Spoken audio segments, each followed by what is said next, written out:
The Anderson family Christmas party always smelled like cinnamon and condescension.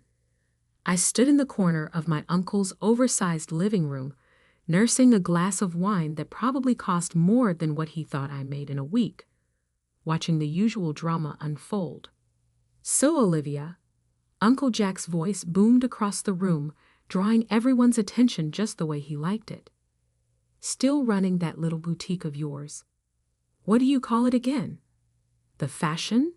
Something? Empress Collective." I replied calmly, though my grip on the wine glass tightened slightly. "And yes, it's doing quite well, actually. We've expanded to 3 locations this year." He laughed, that particular laugh he reserved for when he wanted to make someone feel small. "That's cute. You know, if you ever want to learn about real business, you should come shadow me at Anderson Technologies for a day.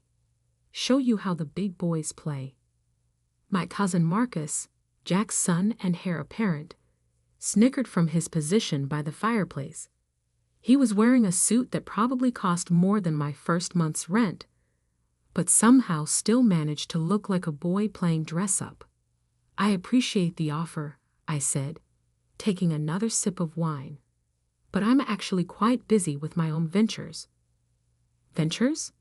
Uncle Jack's eyebrows shot up. "Selling dresses isn't exactly what I'd call a venture, sweetheart. Now, take what we're doing at Anderson Tech. We just closed a deal with Microdyne Systems. That's real business." I noticed my father shift uncomfortably in his seat. He'd worked under his older brother Jack at Anderson Technologies for 30 years. Always one step below the top. Always almost, but not quite good enough. The company had been started by our grandfather, but somehow Jack had maneuvered his way into controlling everything by the time he was 40. "The Microdyne deal," I said thoughtfully. "That's the one where you're supplying their new manufacturing line with processing chips, right?"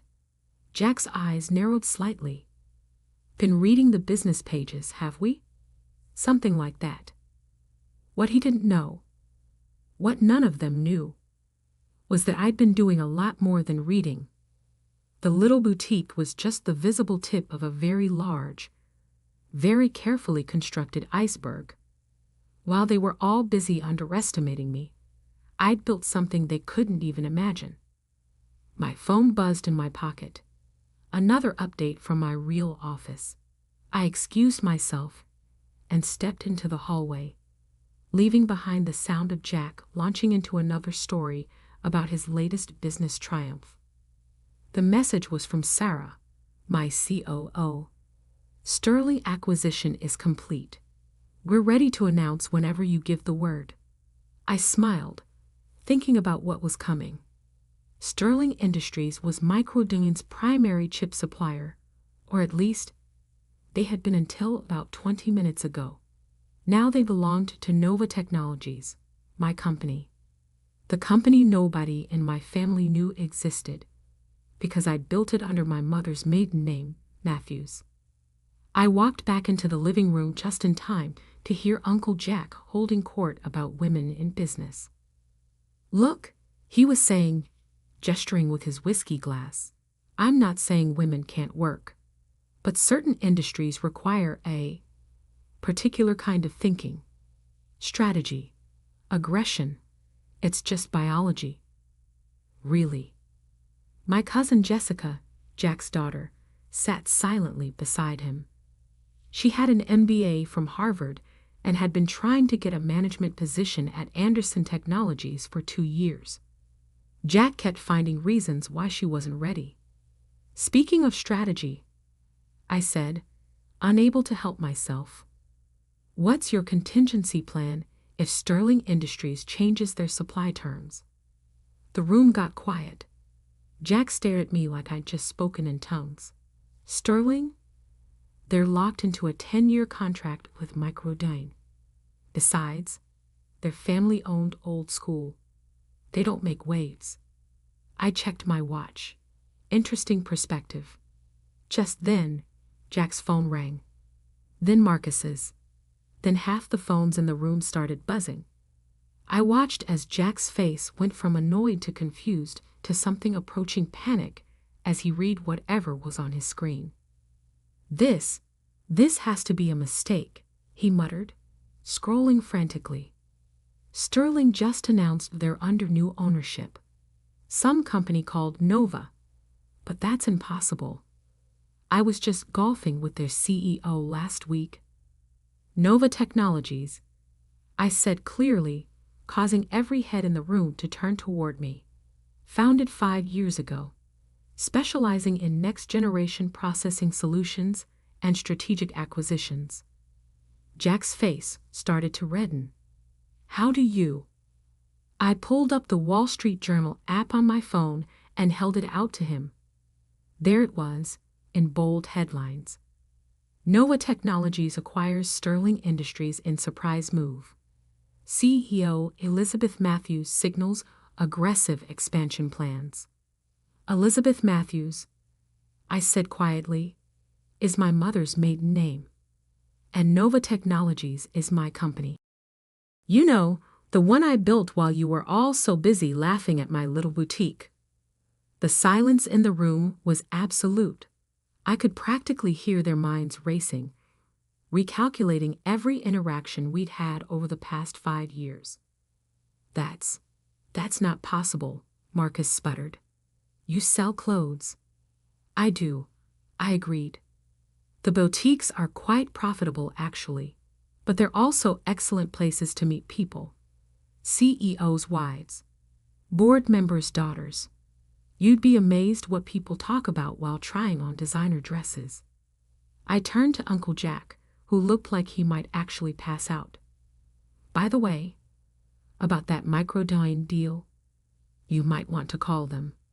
Since Nova now controls their chip supply, I imagine they'll be interested in renegotiating terms. You can't. Jack started, but his phone rang again. The caller ID read, Microdyne CEO. I gathered my coat and bag, ready to leave. But first, I turned to Jessica. I'm expanding my executive team at Nova. If you're interested in a job where your Harvard MBA actually gets put to use, call me Monday. As I walked toward the door, I heard Uncle Jack's voice, smaller than I'd ever heard it before. Olivia, wait. I paused, hand on the doorknob. Sorry, Uncle Jack. I'd love to stay and chat, but I have a merger to manage. You know how it is, real business for real players. The door closed behind me with a satisfying click, leaving behind a room full of people who were just beginning to realize that while they'd been dismissing me, I'd been building an empire. And this was just the beginning. Monday morning arrived with the kind of chaos I'd carefully orchestrated. My phone had 47 missed calls, mostly from family members who suddenly wanted to catch up. I sat in my real office, the one none of them had ever seen, on the 45th floor of downtown's most prestigious building, watching the sunrise paint the city skyline in shades of gold. Ms. Matthews? My assistant Michael appeared at the door. Microdyne's executives are in the main conference room. And your uncle's been in the lobby for an hour. I smiled, checking my reflection in the floor-to-ceiling windows. Sharp black suit, not a hair out of place. Power, but subtle. Let's not keep them waiting. The conference room fell silent as I entered. 5 men in expensive suits sat around the mahogany table, including Thomas Chen, Microdyne's CEO. Uncle Jack wasn't among them. He was still downstairs, probably fuming that his name couldn't get him past security. Gentlemen, I said, taking my seat at the head of the table. I believe we have some contracts to discuss. Thomas Chen cleared his throat. Ms. Matthews, or should I say Ms. Anderson, this is unexpected. Elizabeth Matthews is fine, I replied smoothly. Now about Anderson Technologies' chip supply agreement. I've reviewed the terms. They're significantly below market rate. We have a binding contract, one of their lawyers interjected. With Sterling Industries, I corrected. Sterling is now Nova Technologies, and while we'll honor existing agreements, any renewal will be at current market rates, plus a 20% premium for historical undervaluation. Thomas shifted uncomfortably. That would significantly impact our bottom line. True, I agreed. However, Nova can offer something Anderson Technologies can't. Next-generation processing capability. Our R&D division has developed chips that are 40% more efficient. We've kept that quiet until now. I slid folders across the table to each of them. Inside were the specs that made their eyes widen. 5 years of secret development, funded by the profits from my little boutiques, and some very strategic early investments. This is, Thomas started. Revolutionary, I finished, and exclusive to Nova's direct partners. So, gentlemen, shall we discuss new terms? 2 hours later, I had signed a deal that would effectively end Anderson Technologies' main revenue stream within 6 months. As the executives filed out, Thomas lingered. You know, he said quietly, your uncle tried to convince me you were some sort of corporate raider. Said you had no real business experience. I raised an eyebrow. And I just watched you command a room of seasoned executives like you've been doing it for decades. Whatever else you are, Ms. Matthews, you're clearly your grandfather's heir in ways that have nothing to do with the family name. After they left, I finally called security to send Uncle Jack up. He burst into my office like a storm cloud in an Italian suit. How dare you, he started. You manipulative little. Careful, Uncle Jack, I cut him off. You're in my building now, and I don't tolerate that kind of language in my workplace. He deflated slightly, looking around my office, twice the size of his, with better views and modern art pieces worth more than his car. How? He asked finally. How did you do this without any of us knowing? I learned from you, actually, I replied, gesturing for him to sit. All those years watching you manipulate and maneuver, thinking no one noticed. I noticed everything. I just had a different plan. The boutiques were perfect cover and surprisingly profitable. It turns out when you treat people with respect and actually listen to them, they become incredibly loyal customers and investors. His face darkened. You're trying to destroy me. No, Uncle Jack, I'm trying to build something better. You spent years telling me and Jessica and every other woman in the family that we weren't cut out for real business. I spent those same years proving you wrong.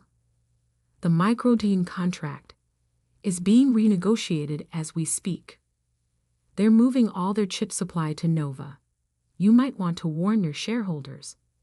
He slumped in his chair, suddenly looking older. What do you want? Want? I smiled.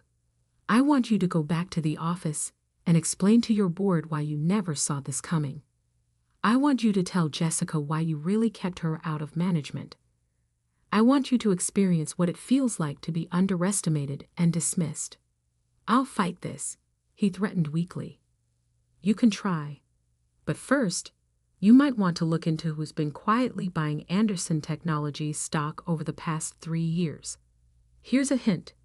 Check under the name Matthews Investment Group. His face went pale. How much? 28%.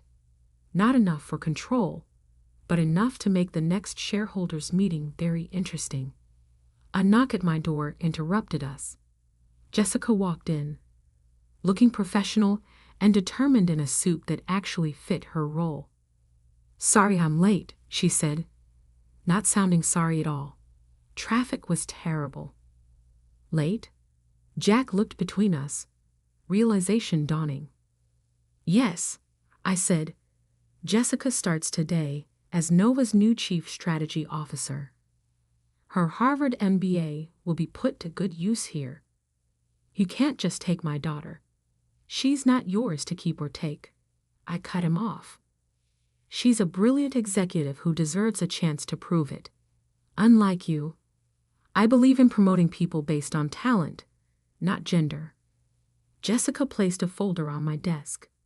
The preliminary audit of Anderson Technologies' project management systems as requested. There are significant irregularities. Jack stood up so fast his chair nearly tipped over. This is betrayal. No, Jessica said firmly. This is business. Isn't that what you always taught us?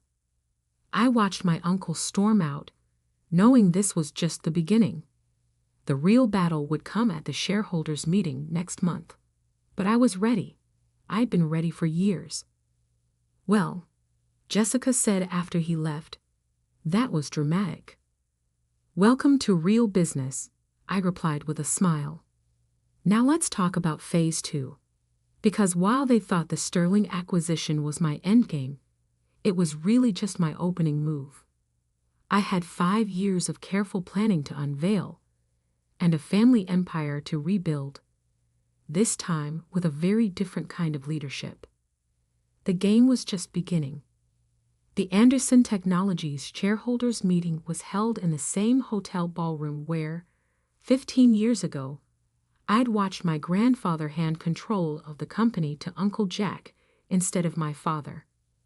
I remembered sitting in the back row, barely out of college, watching my father's face as his older brother took everything he'd worked for. Today, I sat in the front row. The tension in the room was palpable. News of the Microdyne contract loss had hit hard. Anderson Technologies' stock had dropped 30% in 2 weeks. The shareholders were out for blood, and Uncle Jack was sweating on the stage. As you can see from our projections, he was saying, his voice lacking its usual confidence, we have several promising alternatives in development. What about Nova Technologies? Someone called out. Is it true they now control our entire supply chain? Jack's eyes found mine in the crowd. I smiled pleasantly. We are in negotiations with Nova, he managed. Is it also true that Nova's CEO is your niece? Another shareholder demanded. The same niece you repeatedly denied a position on the board? Before he could answer, the doors at the back of the ballroom opened. My father walked in, followed by a team of lawyers. Right on schedule. Ladies and gentlemen, my father announced, his voice carrying across the suddenly silent room.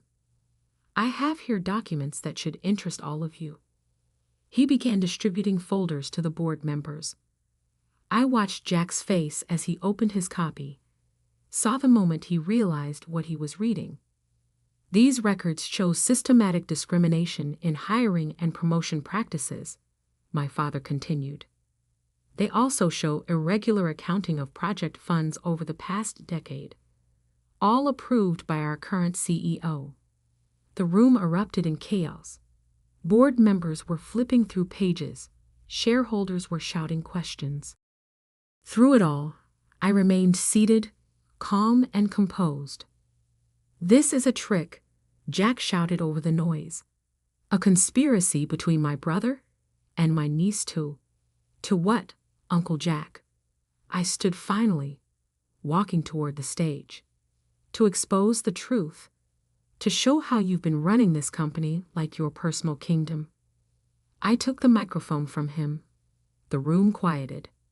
My name is Olivia Anderson.